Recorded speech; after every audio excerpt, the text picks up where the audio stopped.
창세기 9장 1절에서 7절 말씀 우리 한 목소리로 읽겠습니다. 하나님이 노아와 그 아들들에게 복을 주시며 그들에게 이르시되 생육하고 번성하여 땅에 충만하라. 땅의 모든 짐승과 공중의 모든 새와 땅에 기는 모든 것과 바다의 모든 물고기가 너희를 두려워하며 너희를 무서워하니니 이것들은 너희의 손에 붙였음이니라. 모든 산 동물은 너희의 먹을 것이 될지라. 채소같이 내가 이것을 다 너희에게 주노라. 그러나 고기를 그 생명되는 핏째 먹지 말 것이니라. 내가 반드시 너희의 피 곧 너희의 생명의 피를 찾으리니 짐승이면 그 짐승에게서 사람이라 사람의 형제면 그에게서 그의 생명을 찾으리라. 다른 사람의 피를 흘리면 그 사람의 피도 흘릴 것이니 이는 하나님이 자기 형상대로 사람을 지으셨음이니라. 너희는 생육하고 번성하며 땅에 가득하여 그 중에서 번성하라 하셨더라. 아멘. 방주에서 나온 노아가 제일 먼저 한 일은 하나님께 제사를 드리는 것이었습니다. 하나님은 노아의 제사를 기쁘게 받으시고 다시는 사람으로 말미암아 땅을 저주하지 않을 것과 세상이 원래의 질서를 되찾게 될 것이다 라는 것을 약속하셨습니다. 이것은 다시는 물이 있던 곳의 경계를 넘어서는 일, 곧 무질서의 상태를 반복하게 되지 않는다라는 약속입니다. 하나님은 우주 만물에 질서를 부여하시고 그 질서대로 운행되게 하셨다라는 겁니다. 그리고 그렇게 될 것을 약속하심으로써 자연 속에서 살아갈 우리들이 안심하고 살아갈 수 있도록 하셨습니다. 그런 면에서 홍수 이후에 시작된 세계는 처음 창조된 세계와 유사한 점이 많습니다.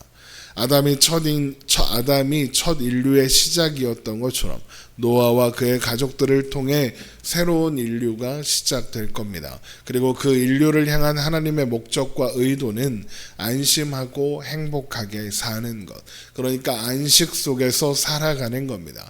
첫사람 아담에게 약속하셨던, 의도하셨던 것도 바로 그런 것이었죠. 이런 유사성은 하나님께서 노아와 그 아들들에게 주시는 복의 내용을 통해서도 확인할 수 있습니다. 하나님은 아담을 창조하시고 생육하고 번성하여 땅에 충만하라 라고 하시며 땅을 정복하고 다스리라 라고도 하셨죠. 바로 그 축복이 노아와 그 아들들에게도 그대로 전달됩니다. 창세기 9장 1절입니다.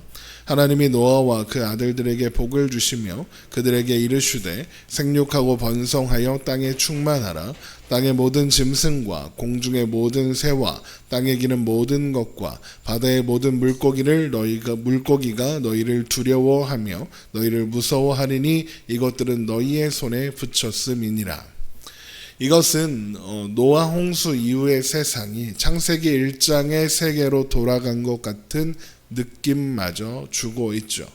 물론 그렇다고 해서 홍수 이후의 인류가 창세기 1장의 상태, 그러니까 죄 없는 상태로 돌아갔다라는 의미는 아닙니다. 노아와 그 아들들을 통해서 새로운 인류가 시작될 것이지만 그들 또한 아담의 후손이고 죄인일 뿐이니까요.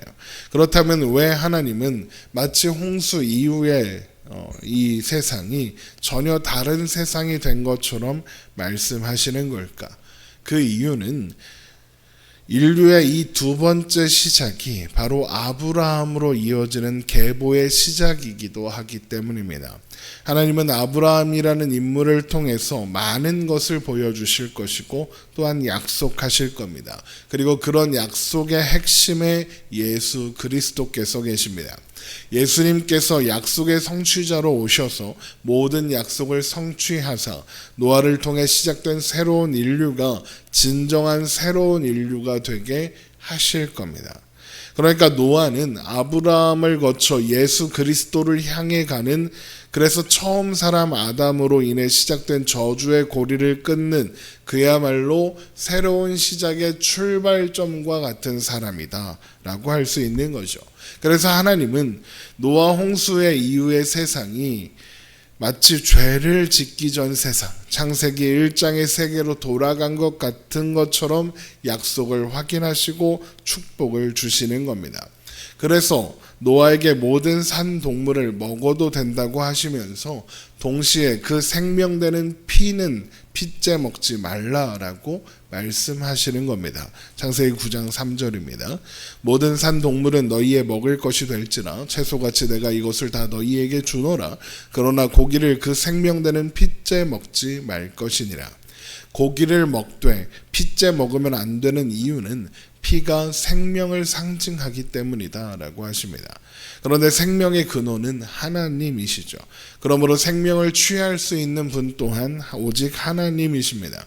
그래서 훗날 이스라엘의 제사 제도를 보면 피를 제단 앞에 쏟게 됩니다. 이것은 생명의 주인이신 하나님께 생명의 근원을 상징하는 피를 돌려드린다, 이런 의미가 있는 거죠. 또한 그렇기 때문에 짐승이나 사람이나 다른 이의 생명의 피를 함부로 뿌리면, 함부로 흘리면 반드시 그 책임을 묻겠다고도 하시는 겁니다. 창세기 9장 5절입니다. 내가 반드시 너희의 피, 곧 너희의 생명의 피를 찾으리니 짐승이면 그 짐승에게서, 사람이라 사람의 형제면 그에게서 그의 생명을 찾으리라. 다른 사람의 피를 흘리면 그 사람의 피도 흘릴 것이니 이는 하나님이 자기 형상대로 사람을 지으셨음이니라. 특히 다른 사람을 죽이는 것은 하나님의 형상을 지닌 자를 멸하는 것이다 라고 합니다. 그래서 사람의 생명을 취하는 것은 하나님을 향한 공격이고 삶과 죽음에 대한 하나님의 주권을 찬탈하는 것과 같이 취급된다라고 하시는 겁니다. 이렇게 핏째 먹는 것의 금지는 훗날 이스라엘에서 제사 제도의 어떤 금지로 확장되는데, 제물의 피는 반드시 제단 앞에서 쏟아야 하며 피를 먹거나 다른 방식으로 처리하는 것이 엄격하게 금지됩니다. 피에는 생명이 있고 생명의 주권자는 오직 하나님이시다라는 원리가 제사 제도에서도 제2에서도 적용되는 거죠. 그런데 제사에서 이 동물의 생명, 피 흘리는 생명은 제사 드리는 자의 생명을 대신하는 것으로 여겨지기도 합니다. 그래서 제사 때 동물이 흘리는 피는 제사 드리는 자의 피로 여김을 받게 된다는 거죠. 그로 인해서 제사 드리는 사람은 속죄함을 얻고 하나님의 심판을 피할 수 있게 됩니다. 그런데 이런 제사 제도는 장차 오실 예수님께서 이루실 이의 모형이기도 하잖아요. 예수님의 십자가와 그로 인해 얻어지는 속죄, 생명이 생명을 대신하여 그로 인해 죄가 없다고 인정되며 그래서 의인으로 칭함받게 되는 속죄의 원리를 구약의 제사가 모형적으로 보여주고 있는 겁니다. 그리고 그 제사의 기원이 바로 이 노아에게 주신 핏째 먹지 말라고 하신 명령에 있는 겁니다.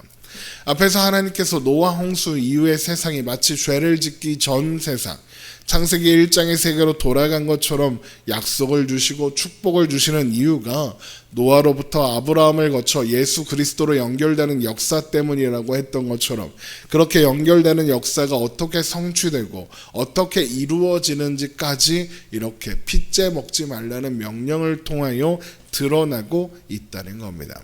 그러므로 노아와 그 아들들은 새로운 인류의 시작점을 담당한 존재들로서 생명을 취하는 자가 아니라 생명을 낳는 자, 생명을 번성케 하는 자가 되어야 하는 겁니다. 창세기 9장 7절입니다. 너희는 생육하고 번성하며 땅에 가득하여 그 중에서 번성하라 하셨더라. 그래서 히브리서 11장은 한번 찾아보겠습니다. 히브리서 11장이 노아에 대하여 이렇게 평가하는 겁니다. 히브리서 11장 7절 말씀입니다. 히브리서 11장 7절의 말씀입니다. 히브리서 11장 7절, 믿음으로 노아는 아직 보이지 않는 일에 경고하심을 받아 경외함으로 방주를 준비하여 그 집을 구원하였으니 이로 말미암아 세상을 정죄하고 믿음을 따르는 의의 상속자가 되었느니라. 이렇게 평가하죠. 세상을 정죄하고 믿음을 따르는 의의 상속자가 되었다입니다. 노아는 믿음으로 행한 그 일을 통해서 세상을 정죄했고 그 믿음으로 말미암아 의를 유업으로 받는 상속자가 되었다는 말입니다. 그리고 노아가 믿음으로 상속받은 의라는 건 아브라함을 거쳐 예수 그리스도를 통하여 우리에게 상속되는 의이기도 합니다. 결국 방주에서 내린 노아에게 주어진 이 약속들은 진정한 새로운 인류의 완성을 소망하고 기대하게 하는 약속이고 우리는 그 약속이 성취된 당사자로서 약속의 시간을 살아가고 있는 존재라는 겁니다. 그래서 히브리서는 우리를 노아보다 더 좋은 것을 받은 존재다라고 이야기하는 겁니다. 노아에게 그리고 수많은 믿음의 사람들에게 주어진 약속이 성취된 시대를 살아가고 있으니까요. 히브리서 11장 39절 봅니다. 히브리서 11장 39절 이 사람들은 다 믿음으로 말미암아 증거를 받았으나 약속된 것을 받지 못하였으니 이는 하나님이 우리를 위하여 더 좋은 것을 예비하셨은즉 우리가 아니면 그들로 온전함을 이루지 못하게 하려 하심이니라. 그러니까 우리가 노아보다 더 큰 복, 더 큰 은혜를 받은 사람들이다라는 말인 겁니다. 이것이 얼마나 놀랍고 귀한 일입니까? 이것이 우리의 존재라는 거죠. 그러므로 오늘도 우리는 소망 가운데 하나님의 은혜를 바라보며 또한 구하며 하나님과 함께 살아가는 우리가 되기를 소망합니다. 또한 우리가 살아가는 모든 곳에서 우리로 인해서 하나님의 백성들이 번성해 가기를 소망합니다.